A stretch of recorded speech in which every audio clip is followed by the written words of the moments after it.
Uhud மலை நபிகள் நாயகம் ரசூலை கரீம் ஸல்லல்லாஹு அலைஹி வஸல்லம் நேசத்திற்குரிய ஒரு மலை உஹது மலை மதீனா முனவராவிலே.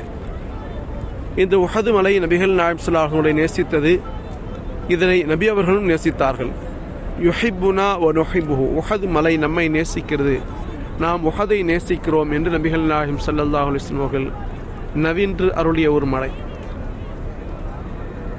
ஒரு மனிதர் ஜனாசா தொழுகையை அந்த ஜனாசா தொழுகையை தொழுதால் அவருக்கு ஒரு கீராத் நன்மை கிடைக்கும். ஜனாசா தொழுகைக்கு பிறகு அந்த ஜனாசாவில் அடக்கம் செய்யப்படும் வரை இருந்தால் அவருக்கு 2 கீராத் நன்மை கிடைக்கும்.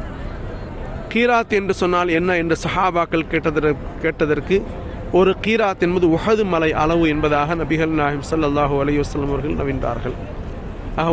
உஹது மலை என்பது ஏறத்தாழ 7 கிலோமீட்டர் கொண்டது. மிகப்பெரிய ஒரு வரலாற்று சிறப்பு மிக்க இந்த மலை நபி அவர்களுடைய நேசத்திற்குரிய ஒரு மலை. உஹது மலை அளவு இடத்திலே பொருள்கள் செல்வங்கள் இருந்தாலும் 3 நாட்களுக்கு மேல் அந்த செல்வத்தை நான் வைத்திருக்க மாட்டேன் என்று நபி அவர்கள் சொன்ன உஹது மலை. சுஹதாக்களுடைய அடக்கஸ்தலம் இருக்கக்கூடிய உஹது மலை.